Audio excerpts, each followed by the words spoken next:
So I'm going to be talking about Zakatul Fitr. Assalamu alaikum wa rahmatullahi wa barakatuhu.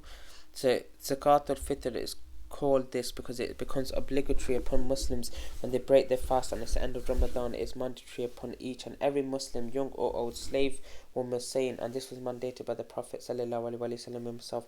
As per the hadith of Umar, when the Prophet sallallahu alaihi wasallam mandated that he enjoined Zakatul Fitr at the end of Ramadan, and he specifically stated it should be done on of the following foods: dates, barley upon every Muslim, slave, free or woman or man. It is mandated upon everyone, usually the father of the family, who gives it off to those dependent upon him, his wife and his dependent. It is mandated upon him to give his expenditure on those that are under his sponsorship, like a brother or sister or a grandchild or grandfather. It has to be given away on their behalf.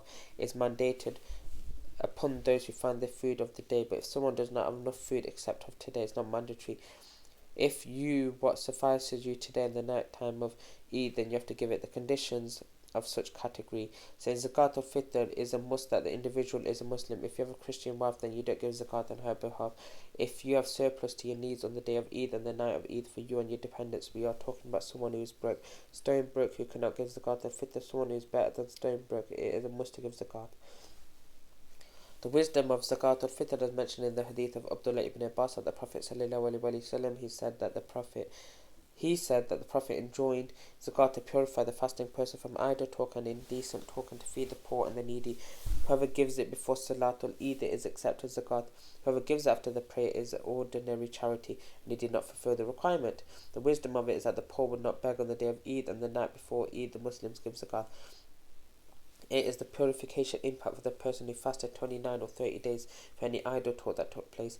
The amount that must be given is mentioned in the hadith. The Prophet ﷺ directed us to give one saha, and it is a measurement of unit of size and not weight. And one saha is composed of 4 mut, and the mut is what you gather in both your hands. You put 4 scoops, and this will collect a saha, and there has to be from local staple food: wheat, barley, dates, raisins, dry yogurt, rice, corn, spaghetti, and macaroni, all considered to be staple food, will suffice. Abu Sa'd ibn Khudari said that on the day of Eid al-Fitr at the time of the Prophet ﷺ, we would give 1 saha of foodstuff, and the foodstuff was barley, raisins, dry yogurts and dates. It depends on the time of the people. If someone gives something that is used and consumed by the people, a staple food, that would do the job. The vast majority of scholars say that it's not permissible to give money as prescribed by the Prophet ﷺ. He prescribed to us that we give it as staple food. So we have to follow this, and you must not break that using your logic. When we give rice to the poor, they will take it and resell it with cheaper people, and will be a loss for them. What was prescribed in Islam, we must do that.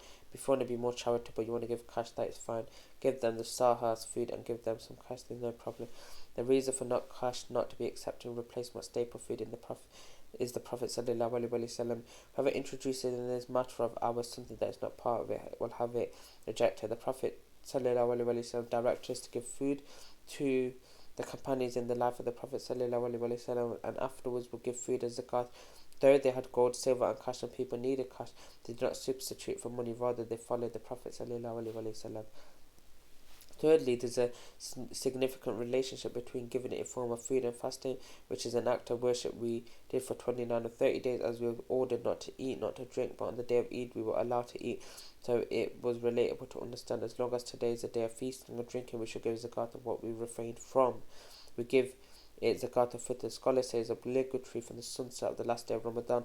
So if the last day is the 30th, the Eid is tomorrow. Once the sun is set, we are obligated to give Zakatul Fitr. This has to be given before Eid prayer, is a short period. There are 2 times that we can give it: at the time that is preferred and at the time that is permissible. A time of that is preferred, as I mentioned, at the sunset of the last day of Ramadan, which makes it limited to give it to the poor. And as for the time of permissibility, it's permissible to give it a day or 2 before Eid and not more. And this is according to the hadith of Ibn Umar, that the companions used to give it 1 or 2 days before Eid, sunset on the 28th of Ramadan, the 29th maybe, or 30th. That would be a day or 2 before the Eid, and this is permissible, and that is what the Muslims do. I leave it here for Imanillah. Wa sallallahu wa barak ala nabina Muhammad. Astaghfirullah. Assalamu alaikum wa rahmatullahi wa barakatuh.